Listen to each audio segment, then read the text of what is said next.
নমস্কার বন্ধুরা, মন্দিরাস ইন্ডিয়ান কিচেনে সকলকে স্বাগত। আমি মন্দিরা ফ্রম সিমলা। এখন তো প্রচণ্ড গরম পড়ে গেছে, আর এই গরমে মন প্রাণ জোড়ানো ম্যাঙ্গো আইসক্রিম হলে কেমন হয়, তাও আবার নিজের হাতে বানানো। তো চলুন আজকে আমি আপনাদের সঙ্গে শেয়ার করব কোনো রকমের মিল্ক ছাড়া, ক্রিম ছাড়া ম্যাঙ্গো আইসক্রিমের রেসিপি। যেহেতু ম্যাঙ্গো আইসক্রিম বানাবো তাই আম তো লাগবেই। আমি এখানে মিডিয়াম সাইজের একটা পাকা আম নিয়ে নিয়েছি। আমটাকে ভালো করে ধুয়ে খোসা ছাড়িয়ে এরকম ছোট্ট ছোট্ট পিসেস করে কেটে নিয়েছি। আমি এখানে এক টুকরো আম খেয়ে দেখলাম, আমগুলো কিন্তু ভীষণ মিষ্টি আর খেতেও খুব ভালো। আমগুলো যত খেতে ভালো হবে তত কিন্তু আইসক্রিমগুলো টেস্টি হবে। এবার একটা মিক্সিং জার নিয়ে নিয়েছি, আর মিক্সিং জারের মধ্যে কেটে রাখা আমের টুকরোগুলোকে দিয়ে দিচ্ছি, আর দিয়ে দিচ্ছি কিছুটা পরিমাণে জল দিয়ে এবার আমটাকে খুব ভালো করে মিক্সিতে পেস্ট করে নিয়েছি। আমটা কিন্তু আমার এখানে খুব ভালো করে পেস্ট করা হয়ে গেছে। এবার একটা বাটির মধ্যে একটা ছাঁকনি বসিয়ে নিয়েছি, আর আমের পাল্পটাকে ভালো করে ছেঁকে নেব। এতে আমের মধ্যে যদি কোনো সুতলি সুতলি ভাব থেকে থাকে তাহলে কিন্তু ছাঁকনির সাহায্যে বেরিয়ে যাবে। তাহলে আমাদের আইসক্রিমটা খেতে খুব ভালো লাগবে। আজকে আমি এই ম্যাঙ্গো আইসক্রিমটা খুব সহজ পদ্ধতিতে দেখিয়েছি। মাত্র দুটো উপকরণ দিয়ে বানিয়ে নিতে পারবেন এত মজাদার ম্যাঙ্গো আইসক্রিম। আমি এখানে আমের পাল্পটা খুব ভালো করে ছেঁকে নিয়েছি। এখন তো বাজারে কাঁচা পাকা দু রকম আমই অ্যাভেলেবেল রয়েছে, তাই সবসময় বাজার থেকে কিনে আইসক্রিম না খেয়ে খুব সহজ পদ্ধতিতে এরকমভাবে বাড়িতেই আইসক্রিম বানিয়ে নিতে পারেন। গ্যাসের মধ্যে একটা কড়াই বসিয়ে দিয়েছি, আর কড়াইয়ের মধ্যে আমের পাল্পটা ঢেলে দিলাম। এর মধ্যে দিয়ে দিচ্ছি 1.5 বাটি মতন চিনি। চিনির আন্দাজটা অবশ্যই আপনারা নিজেদের মতন করে দেবেন। এক টুকরো আম আপনারা খেয়ে দেখবেন, আমটা যদি বেশি টক হয় তাহলে চিনির পরিমাণটা বেশি লাগবে, আর আমটা যদি মিষ্টি হয় তাহলে চিনির পরিমাণটা কম লাগবে। চিনি আর আমের পাল্পটাকে দিয়ে বেশ কিছুক্ষণ ধরে রান্না করে নিচ্ছি।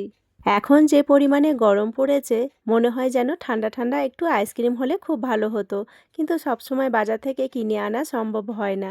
আর তাছাড়া যদি বাড়িতে এরকমভাবে ম্যাঙ্গো আইসক্রিম বানিয়ে নেন তাহলে কিন্তু বেশি পরিমাণে বানিয়েও রেখে দিতে পারবেন। মাত্র দুটো উপকরণ দিয়েই বানিয়ে নিতে পারবেন এত মজাদার ম্যাঙ্গো আইসক্রিম। না লাগবে ক্রিম, না লাগবে দুধ। আমি আজকে ম্যাঙ্গো আইসক্রিমের মধ্যে কোনো রকম ফুড কালারেরও ব্যবহার করিনি, একদম ঘরোয়া পদ্ধতিতে দেখিয়েছি এই ম্যাঙ্গো আইসক্রিমটা, তাই বাচ্চাদেরকেও আপনারা নিশ্চিন্তে দিতে পারবেন। আমি সবসময় চেষ্টা করি আপনাদের সঙ্গে সহজ আর ইউনিক রেসিপি শেয়ার করার, তাই আমার এই ছোট্ট ছোট্ট রেসিপিগুলো যদি আপনাদের একটুও ভালো লেগে থাকে তাহলে লাইক, শেয়ার, সাবস্ক্রাইব করে পাশে থাকবেন। আপনাদের একটা লাইক আর সুন্দর একটা কমেন্ট আমাদের আগামী দিনে আরও সুন্দর সুন্দর ভিডিও বানানোর অনুপ্রেরণা দেয়। আর যেসব দাদা দিদিরা সুন্দর সুন্দর কমেন্ট করছেন তাদেরকে জানাই অসংখ্য ধন্যবাদ। আপনারা এইভাবেই আমার পাশে থাকবেন। আপনাদের সঙ্গে গল্প করতে করতে আমার এখানে চিনি আর আমের পাল্পটা খুব সুন্দরভাবে রেডি হয়ে গেছে।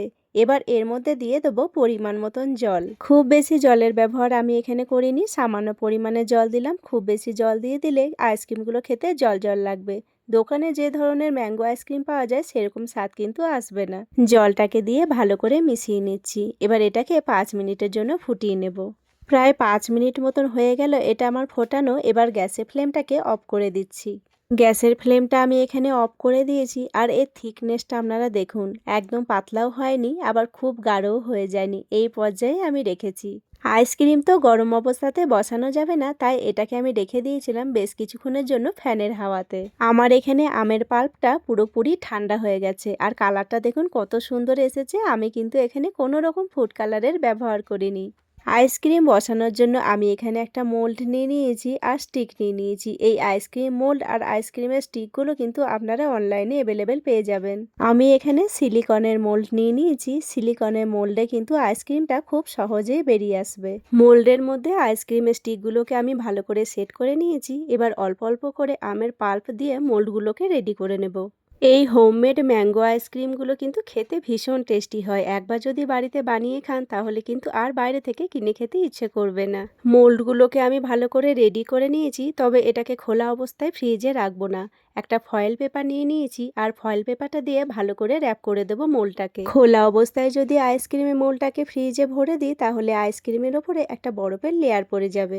আমার এখানে মোল্ডটা পুরোপুরি রেডি হয়ে গেছে। এবার ওভারনাইটের জন্য ফ্রিজের মধ্যে রেখে দেবো। মোল্ডের মধ্যে আইসক্রিমগুলো রেডি করার পরে এখনও কিছুটা কিন্তু আমের পাল্প রয়ে গেছে।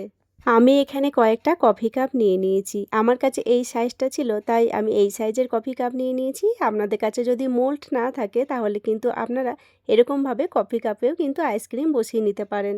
আমি এখানে কফি কাপেও আইসক্রিমগুলো পুরোপুরি রেডি করে নিয়েছি। আর এগুলোকেও কিন্তু খোলা অবস্থায় রাখবো না, তাই ছোট ছোট করে ফয়েল পেপার আমি কাট করে নিয়েছি আর ফয়েল পেপার দিয়ে পুরোপুরি র্যাপ করে দেব। মোল্ড ছাড়াও আপনারাও খুব সহজেই আইসক্রিম বানিয়ে নিতে পারবেন। আমার এখানে সবগুলোই কিন্তু একদম রেডি হয়ে গেছে।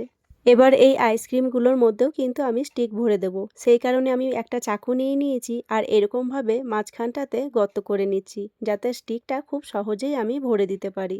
ঠিক একই রকমভাবে আমি প্রত্যেকটার মধ্যে স্টিকগুলো ভরে দিয়েছি। ঠিক একই রকমভাবে এইগুলোকেও আমি ওভারনাইটের জন্য ফ্রিজে ভরে দেব। ওভারনাইটের জন্য আমি আইসক্রিমগুলোকে ফ্রিজের মধ্যে ভরে রেখেছিলাম। আমার এখানে আইসক্রিম কিন্তু পুরোপুরি রেডি হয়ে গেছে। এবার ফয়েলটাকে তুলে আপনাদেরকে দেখাচ্ছি আইসক্রিমগুলো কত সুন্দরভাবে সেট হয়েছে। দেখেই দেখুন কতটা লোভনীয় লাগছে। এবার এই আইসক্রিমগুলোকে মোল্ড থেকে একটা একটা করে বের করে আপনাদেরকে দেখাচ্ছি। যেহেতু এটা সিলিকনের মোল্ড, তাই আইসক্রিমগুলো কিন্তু মোল্ড থেকে খুব সহজেই বেরিয়ে আসবে। মাত্র দুটো উপকরণেই যদি এত মজাদার ম্যাঙ্গো আইসক্রিম বাড়িতেই বানানো যায়, তাহলে আর অপেক্ষা কিসের, ঝটপট বাড়িতে বানিয়ে ফেলুন। আইসক্রিমটা দেখুন দেখতেই কতটা লোভনীয় লাগছে। এই গরমে মন প্রাণ জোড়ানো ম্যাঙ্গো আইসক্রিম, তাও আবার নিজের হাতে বানানো।